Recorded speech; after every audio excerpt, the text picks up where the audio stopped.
பாண்டிச்சேரியிலிருந்து நம்முடைய செய்தியாளர் ராஜு நம்மிடம் இணைந்திருக்கிறார். நேரடியாக அவரிடம் கேட்கலாம். ராஜு, தற்போது பாண்டிச்சேரியில் தான் புயல் கரையை கடப்பதாக ஒரு தகவல்கள் சொல்லப்படுகிறது. தற்போது நேரடியாக அங்கு மழை நிலவரம் எப்படி இருக்கு ராஜு? வணக்கம் ஜவஹர். அதாவது வங்கக்கடலில் உருவான குறைந்த காற்றழுத்த தாழ்வு மண்டலம் இன்று மாலை புயல் சின்னமாக மாறி சென்னைக்கும் காரைக்காலுக்கும் இடையே புதுவையில் கரையை கடக்கும் என்று தெரிவிக்கப்பட்டிருந்தது.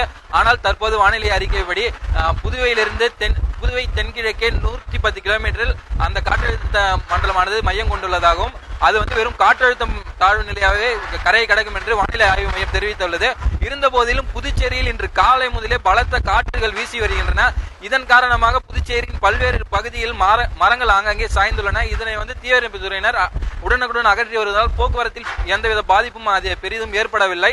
அதே போல் அரியாங்குப்பம் பகுதியில் இன்று அதிகாலை பெய்த கனமழையின் காரணமாக அந்த பகுதியில் தூங்கியிருந்த முதியவரின் வீடு இடிந்து விழுந்தது. அதில் அந்த முதியவர் சம்பவத்திலே உயிரிழந்தார்.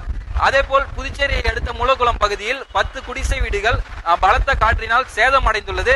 அதனையும் தீயணைப்பு மீட்டு நடவடிக்கை எடுத்து வருகின்றனர். ஜபர் சிங், தற்போது புதுச்சேரியில என்னென்ன முன்னெச்சரிக்கை நடவடிக்கைகள் எடுக்கப்பட்டிருக்கு? குறிப்பாக ஏதாவது அரசு அதிகாரிகள் சேர்ந்து இது தொடர்பாக முன்னெச்சரிக்கை நடவடிக்கைகள் தொடர்பாக முடிவுகள் ஏதாவது எடுக்கப்பட்டிருக்கிறதா? எந்தெந்த துறை சார்ந்தவர்களாம் தற்போது ஆயத்தமாக இருக்கிறார்கள்? நேரடி தகவல் என்ன புதுச்சேரியிலிருந்து ராஜீவ்? அதாவது நேற்று மாலை துணை மாவட்ட ஆட்சியர் வின்சென்ட் ராயர் தலைமையில் ஒரு ஆலோசனை கூட்டம் நடைபெற்றது. இந்த ஆலோசனை கூட்டத்தில் தீயணைப்பு துறை, காவல், உள்ளாட்சி, பொதுப்பணித்துறை அனைத்து அதிகாரிகளும் கலந்து கொண்டனர். இயற்கை பேரிடர் காலங்களில் பொதுமக்களுக்கு பாதுகாப்பாக செய்ய வேண்டிய நடவடிக்கைகள் என்னென்ன குறித்து இந்த கூட்டத்தில் ஆய்வு செய்யப்பட்டது. அதே போல் புதுச்சேரியில் கடலோர பகுதியில் மக்கள் பாதுகாப்பாக தங்க வைப்பதற்காக 19 பாதுகாப்பு மையங்கள் தயார் நிலையில் வைக்கப்பட்டுள்ளன. அது மட்டுமல்லாமல் 12 பாதுகாப்பு குழுக்கள் நகர பகுதியில் ரோந்து பணியில் ஈடுபட்டுள்ளனர். இந்த பாதுகாப்பு குழுவில் தீயணைப்பு, மின்துறை என அனைத்து துறை ஊழியர்களும் இதில் ஈடுபடுத்தப்பட்டுள்ளனர். ராஜு, தற்போது புதுச்சேரியில மீனவர்கள் அதிகம் வசிக்கக்கூடிய இடமா இருப்பதனால குறிப்பாக அவர்களுக்கு ஏதாவது எச்சரிக்கைகள் விடுக்கப்பட்டிருக்கிறதா? புயல் குண்டு ஏதாவது ஏற்றப்பட்டிருக்கிறதா புதுச்சேரியில ராஜு? அதாவது ஜபர் சிங், நேற்று மாலை இந்த 1ஆம் எண் புயல் எச்சரிக்கை கொண்டு ஏற்றப்பட்டது.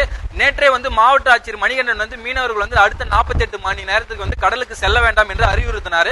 அது பேர்ல மீனவர்கள் யாரும் பெரும்பாலானோர் கடலுக்கு செல்லல. அவங்க தங்களுடைய படகுகளை பாதுகாப்பா துறைமுக பகுதியில் நிறுத்தி வச்சிருக்காங்க. இன்று காலையில, அதாவது நள்ளிரவு ஒரு 3 மணி அளவில் 3ஆம் எண் புயல் எச்சரிக்கை கொண்டு ஏற்றப்பட்டுள்ளது. மீனவர்கள் தொடர்ந்து பாதுகாப்பாகவே இருக்காங்க. மீனவர்கள் பெரும்பாலும் யாரும் கடலுக்கு செல்ல ஜபர் சிங்.